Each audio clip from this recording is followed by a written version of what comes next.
Hai, belajar akuntansi bareng yuk. Secara garis besar, aktivitas akuntansi tercermin seperti ilustrasi berikut.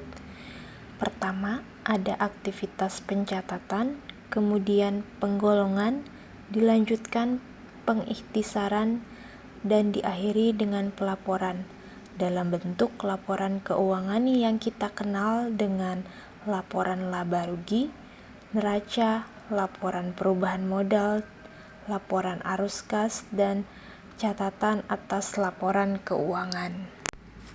Ketika di dunia kerja, biasanya perusahaan sudah menggunakan sistem untuk membuat laporan keuangan.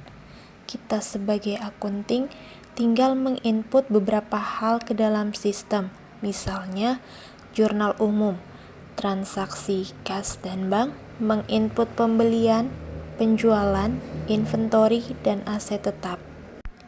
Nah, ketika semuanya sudah diinput, maka otomatis akan terbentuklah laporan keuangan.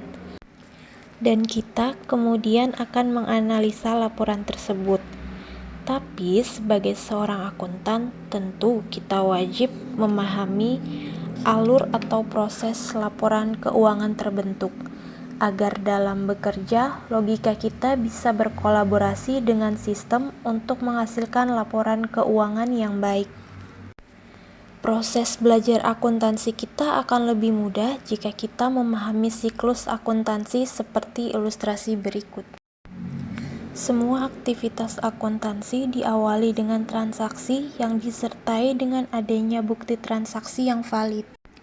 Setelah kelengkapan bukti transaksi oke, maka langkah selanjutnya adalah melakukan penjurnalan. Tolong diperhatikan ya, penjurnalan merupakan kunci dasar pelaporan keuangan terbentuk. Maka dari itu, sebagai akuntan kita harus paham betul tentang penjurnalan. Penjurnalan terdiri dari jurnal umum dan jurnal khusus. Aktivitas transaksi sampai dengan penjurnalan tersebut merupakan bagian dari siklus pencatatan. Setelah aktivitas pencatatan, maka kita beralih pada aktivitas penggolongan, yang biasanya terdiri dari buku besar dan buku besar pembantu.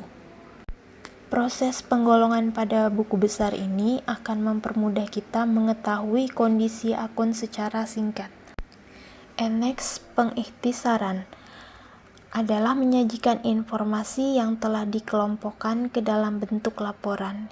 Bisa berupa neraca saldo, jurnal penyesuaian, dan neraca saldo setelah penyesuaian. Pengikhtisaran juga bisa berupa jurnal penutup, neraca saldo setelah penutupan, dan jurnal balik yang sifatnya opsional atau tidak wajib dibuat. Jikapun akan dibuat, maka setelah laporan keuangan jadi. For the last cyclus adalah output dari siklus akuntansi, yaitu pelaporan, yang terdiri dari laporan laba rugi, neraca, laporan perubahan modal, laporan arus kas, dan catatan atas laporan keuangan. Semua laporan tersebut selanjutnya akan kita analisis dan jelaskan kepada pihak-pihak yang berkepentingan.